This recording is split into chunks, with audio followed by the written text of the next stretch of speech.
Saya dan kawan-kawan saya, kami daripada UDKM Business School, kami ingin membentangkan tentang mengenai satu topik, iaitu pantang larang masyarakat Melayu dahulu ketika kematian. Topik ini adalah bertujuan untuk melengkapkan kami punya assessment untuk subjek TITAS yang diajar oleh Ustaz Fahmi.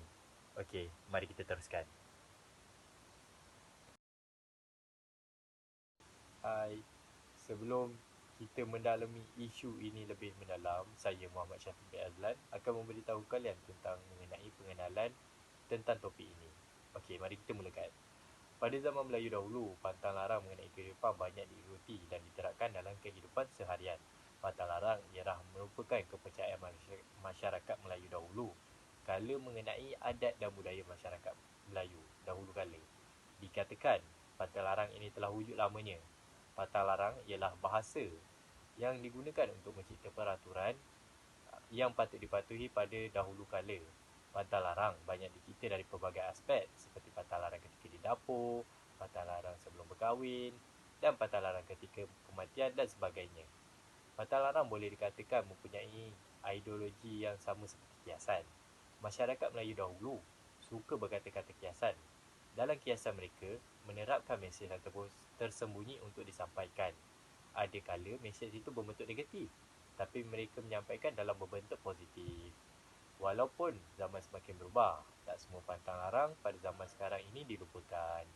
Oleh yang sedemikian, kami ingin mengkaji salah satu pantang larang, iaitu pantang larang masyarakat Melayu ketika kematian.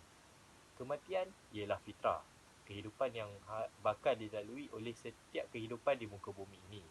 Masyarakat Melayu dari zaman dahulu, mereka sudah memegang agama Islam. Mereka kira agama Islam telah bertapak di tanah Melayu begitu lama. Walaupun tidak mempunyai teknologi yang serba maju seperti sekarang, mereka tetap mengamalkan, mengkebumikan orang yang sudah meninggal, sebab dalam ajaran Islam itu, kematian ialah fardu kifayah dan patut dilakukan, dikerjakan oleh sebahagian masyarakat. Okey, dalam kajian ini bertujuan untuk mengetahui apakah pantang larang masyarakat Melayu ketika kematian pada zaman dahulu. Selain itu, apakah maksud di sebalik pantang larang yang diwujudkan itu, dan adakah pantang larang itu masih diamalkan sehingga ke hari ini? Okey, kita akan pergi ke presentator yang seterusnya. Check it out. Nama saya Afiq Aiman yang akan membentangkan tinjauan literatur bagi pantang larang masyarakat Melayu selepas kematian. Jadi tinjauan literatur yang pertama adalah berkaitan dengan amalan-amalan selepas kematian di kalangan masyarakat Melayu.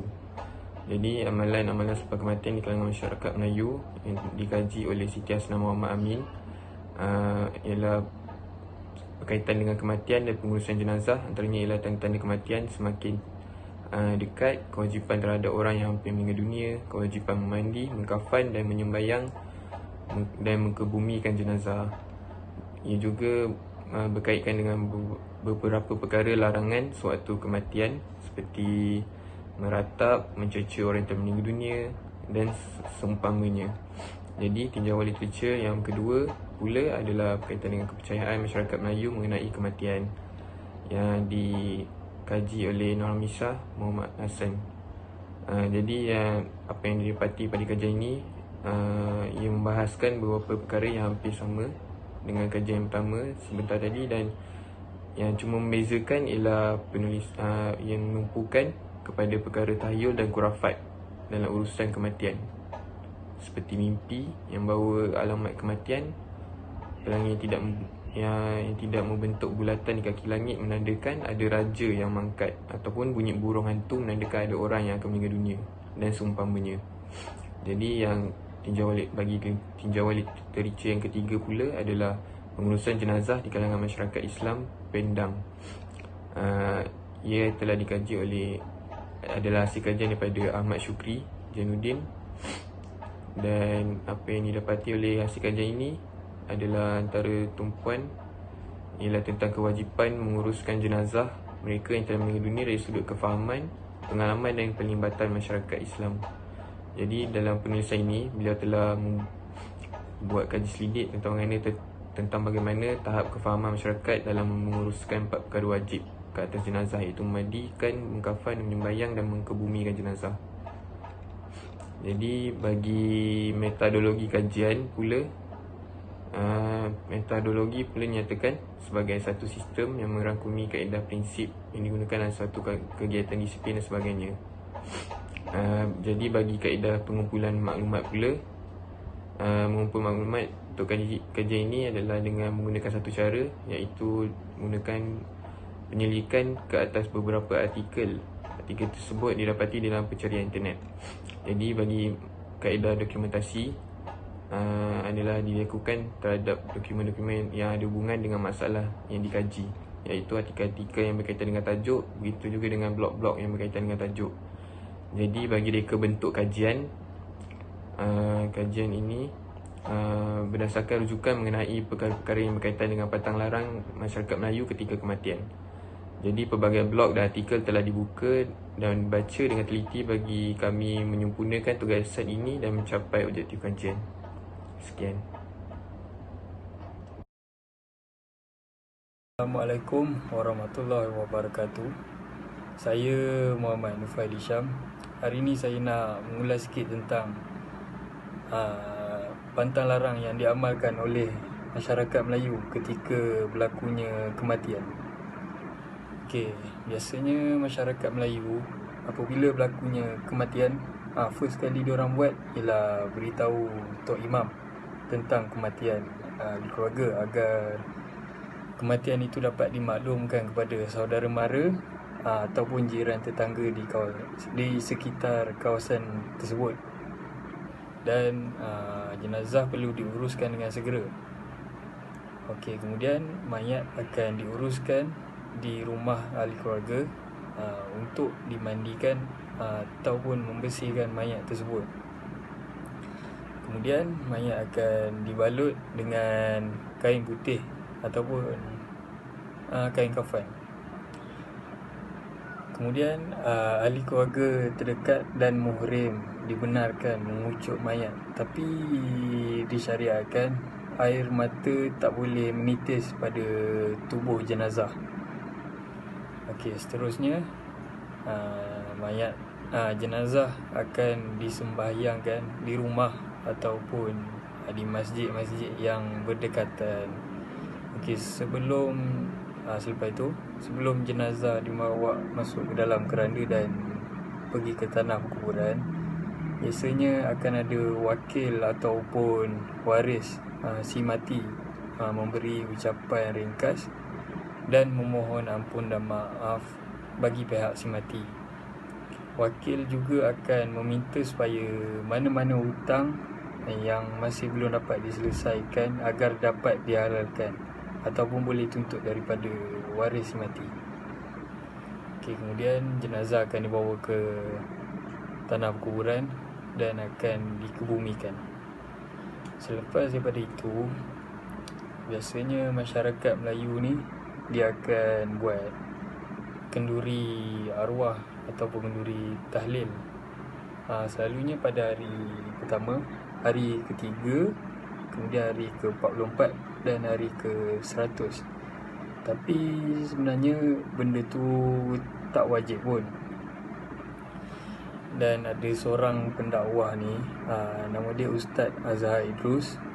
Dia pernah cakap bahawa nak buat kenduri tahlil boleh, tapi bersyarat. First, jangan itikad ianya wajib. Kedua, jangan nak tetapkan kena buat berapa hari. Dan yang ketiga, niat kena betul. Niat semata-mata untuk berdoa kepada si mati agar dapat meringankan bebannya di sana. Okey, sekarang saya akan mengulas sikit tentang kesan dan akibat mengamalkan pantang larang masyarakat Melayu. Okey, kalau kita tengok banyak pantang larang yang diturunkan, selalunya ianya berunsur positif supaya ahli masyarakat dapat mengawal diri daripada melakukan perbuatan yang boleh merugikan diri sendiri dan masyarakat setempat. Ianya juga sebagai salah satu disiplin kita sendiri. Kita dapati masyarakat Melayu lama selalunya diorang ikut pantang larang ni untuk kesejahteraan diri sendiri, keluarga dan juga masyarakat. Pantang larang ini diwujudkan juga dengan tujuan dapat mendidik ahli masyarakat supaya mengamalkan nilai murni dalam kehidupan seharian. Nilai-nilai murni ini akan dapat dicapai menerusi amalan tindakan mengawal diri supaya tidak melakukan perbuatan yang boleh menggugat ketenteraman ahli masyarakat lain. Selain itu, pantang larang ini juga merupakan salah satu cara bagi masyarakat dulu menyampaikan nasihat dan pengajaran secara sopan supaya tidak menyinggung. Kesimpulannya, kematian ni hakikatnya adalah lumrah kehidupan dan juga rahsia Allah SWT yang tak ada siapa pun boleh tahu tentangnya. Sebab kematian itu juga berbeza-beza, tak kira latar belakang dan juga usia seseorang tu. Allah SWT pernah berfirman dalam surah Al-Jumu'ah ayat 8 yang bermaksud, katakanlah wahai Muhammad, sebenarnya maut yang kamu melarikan diri daripadanya itu tetaplah ia akan menemui kamu. Kemudian kamu akan dikembalikan kepada Allah yang mengetahui segala yang gaib dan nyata. Lalu dia memberitahu kepada kamu apa yang kamu lakukan serta membalasnya. Baik, sebagai seorang Muslim, apabila mendengar tentang berita kematian, kita dianjurkan mengucapkan takziah, berpesan dengan kesabaran dan mendoakan, menguruskan jenazah, mengiringi jenazah ke perkuburan serta meringankan beban ahli keluarga si mati. Itu saja daripada saya. Terima kasih. Assalamualaikum warahmatullahi wabarakatuh. Nama saya Muhammad Arif bin Muhammad Lamin dan hari ini saya ingin membentangkan mengenai pantang larang kaum Melayu ketika kematian. Pantang larang ini boleh diklasifikasikan kepada 3 situasi, iaitu sebelum, semasa dan selepas. Pada setiap situasi tersebut, saya akan senaraikan pantang larang dan amalan yang sering dilakukan dalam kalangan masyarakat Melayu. Situasi yang pertama, sebelum kematian, membaca surah Yasin. Ketika bersakin dalam suasana nazak, kebiasaannya keluarga si mati atau kaum kerabat membaca surah Yasin supaya roh mayat tersebut tidak seksa apabila roh tersebut ingin keluar daripada tubuh si mati. Menurut majoriti ulama, mazhab Hanafi, Syafi'i dan Hambali mengatakan membaca surah Yasin untuk orang nazak adalah digalakkan. Mereka telah mengemukakan beberapa dalil, tetapi dalil-dalil tersebut mempunyai beberapa kelemahan. Sesiapa yang ingin berpegang dengan hadis ini, maka mereka disunatkan membaca Yasin. Yang kedua adalah menyedekahkan Al-Fatihah. Satu amalan yang biasa dilakukan dalam masyarakat kita apabila mendengar kematian seseorang ialah menyedekahkan bacaan Al-Fatihah. Sebenarnya perbuatan ini tidak pernah diajarkan oleh Rasulullah SAW dan bukan merupakan amalan para sahabat dan kaum salaf. Mengikut agama Islam, kita disunatkan melafazkan isti'rash, iaitu inna lillahi wa inna ilaihi raji'un. Sebagai seorang Muslim, kita seharusnya bersabar terhadap segala ujian yang menimpa diri, sama ada musibah dalam tersebut kecil ataupun besar. Namun kita boleh sedekahkan amalan membaca Al-Fatihah tersebut pada si mati. Sedekah ialah memberikan sesuatu yang sudah kita miliki. Situasi yang kedua ialah situasi semasa.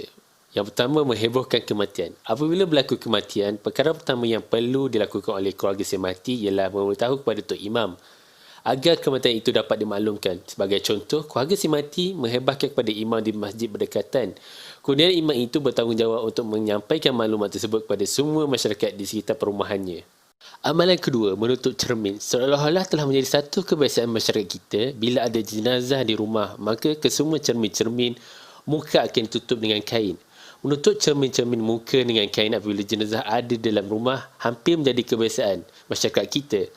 Kami temui ialah ia merupakan amalan orang tua-tua dahulu yang beranggapan bahawa cermin hanya digunakan oleh si mati ketika hidupnya sahaja. Apabila telah mati, cermin tersebut tidak berguna lagi.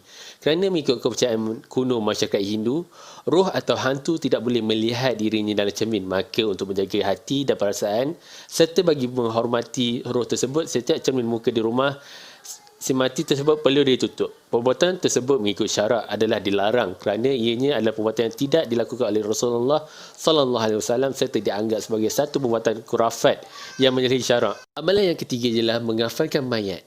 Ia melibatkan penggunaan kain putih yang mencukupi berserta dengan tali juga berwarna putih untuk mengikat, seterusnya mengukuhkan lagi balutan kain kafan tersebut.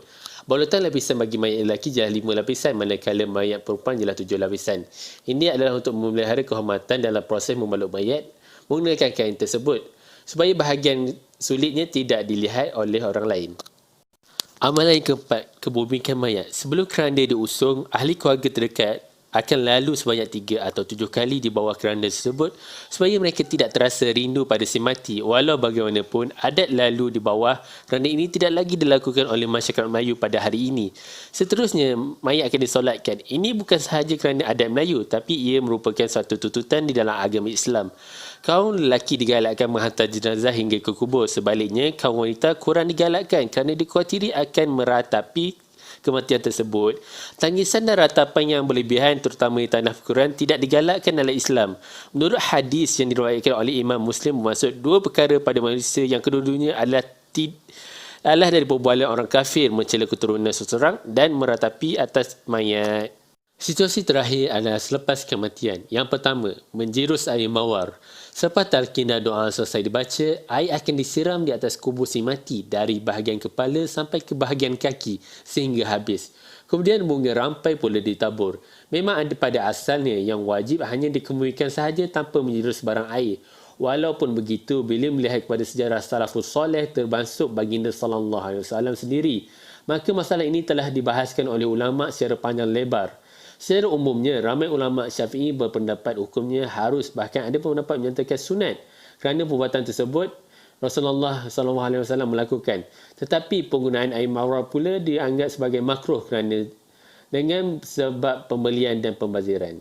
Amalan kedua, membuat binaan atas kubur. Malah ada juga masyarakat Melayu yang melakukan adat turun batu, iaitu menibus kubur si mati dengan batu-batu kecil dan membina binaan hiasan di atas kubur seperti marman dan membesarkan kubur selepas 100 hari ia meninggal dunia. Makruh membina kubur sama ada di sebelah dalam atau di luar dengan bahan yang menyerap bahang seperti simen, batu kapur dan seumpamanya. Walau bagaimanapun, pembinaan kubur dengan batu marman dan seumpamanya adalah haram. Ini kerana perbuatan tersebut sangat bertentangan dengan larangan Rasulullah SAW. Di samping terdapat unsur-unsur pembaziran yang ditegah oleh syarak serta unsur-unsur kemegahan dan kebanggaan yang dicela oleh agama. Amalan terakhir ialah kenduri arwah dan doa selamat. Kebiasaan di dalam masyarakat Melayu selepas selesai penguburan arwah, mereka akan mengadakan kenduri arwah dan doa selamat akan diadakan oleh keluarga si mati selepas jenazah selamat dikubumikan. Ia diadakan pada hari pertama, ketiga, ketujuh, ke-44 atau ke-100 hari. Tujuannya adalah untuk mendoakan kesejahteraan si mati yang berada di alam barzah. Perbuatan orang ramai pun ia tidak pernah dilakukan oleh Nabi SAW dan para sahabat baginda, dan mereka tidak pernah berhimpun di rumah keluarga jenazah selepas penguburan. Berdasarkan sunnah, jika berlaku kematian, sanak saudara dan jiran-jiran tetangga dianjurkan supaya meringankan beban yang dipikul oleh keluarga jenazah dan berusaha untuk mengurangkan rasa sedih yang menyelubungi mereka. Adat resam ataupun pantang larang yang dicipta oleh sesuatu masyarakat mempunyai satu matlamat umum, iaitu supaya menjadi rujukan dan pedoman kepada generasi yang akan datang dalam mengharungi kehidupan seharian. Hal ini dapat membantu masyarakat dalam mengembangkan kemajuan pemikiran dan keilmuan masyarakat. Terdapat banyak kelebihan yang boleh diperolehi dalam mengamalkan adat resam dan pantang larang masyarakat Melayu. Antara kebaikan mengamalkan amalan pantang larang masyarakat Melayu semasa kematian ialah adat resam Melayu kebanyakannya berpandukan agama Islam. Hal ini kerana hampir kesemua masyarakat Melayu adalah beragama Islam. Adat-adat yang dipraktikkan oleh masyarakat Melayu adalah berasaskan garis panduan Al-Quran dan juga diselitkan dengan sedikit adat-adat lain sekiranya ia tidak bertentangan dengan syarak. Selain itu, dengan mengamalkan budaya dan adat resam seperti ini dapat melambangkan identiti dan kelainan sesebuah kaum. Hal ini kerana setiap kaum mempunyai berbeza adat dan pantang larang semasa kematian. Walaupun adat semasa kematian masyarakat Melayu diperoleh dari ajaran Islam, namun yang membezakan adat resam dengan masyarakat Islam yang lain ialah elemen kemelayuan yang dititip dalam adat resam semasa kematian, contohnya amalan mengadakan kenduri tahlil. Namun begitu, ada sesetengah adat yang diamalkan oleh masyarakat Melayu dianggap tidak patut diamalkan. Salah satu contoh yang boleh dilihat ialah kenduri tahlil arwah. Perkara ini berdasarkan kepada kenyataan Jarir bin Abdullah, kami berpendapat bahawa perbuatan sebahagian manusia berhimpun di rumah keluarga si mati bagi mengharapkan makanan selepas pengebumiannya adalah sebahagian daripada ratapan kematian. Namun, budaya ini hanya diamalkan di kalangan umat Islam di Malaysia dan tidak diamalkan di negara lain. Oleh itu, penentuan hukum mengadakan kenduri arwah menjadi khilaf dalam kalangan fuqaha. Namun, ulama mazhab Syafi'i, Imam Al-Syarbini dan Imam Al-Nawawi memberi pendapat bahawa menghidangkan makanan oleh keluarga si mati dan mengajak orang ramai berkumpul untuk kenduri tertentu adalah bid'ah yang tidak disunahkan kerana membanggakan keluarga si mati selain tiada dalil daripada Al-Quran dan Sunnah terhadap perbuatan tersebut. Kesimpulannya, umat Islam haruslah sentiasa berwaspada dan peka supaya dapat membezakan amalan adat resam dan ajaran agama Islam. Namun, adat-adat Melayu yang tidak bertentangan dengan syarak haruslah diamalkan oleh masyarakat Melayu demi mengekalkan identiti dan supaya adat ini tidak dilupakan oleh generasi yang akan datang. Pantang larang yang dikenakan oleh orang tua-tua bertujuan untuk mendidik masyarakat, khususnya generasi muda, agar dapat membawa kepada penerapan nilai-nilai baik yang boleh diamalkan di dalam kehidupan.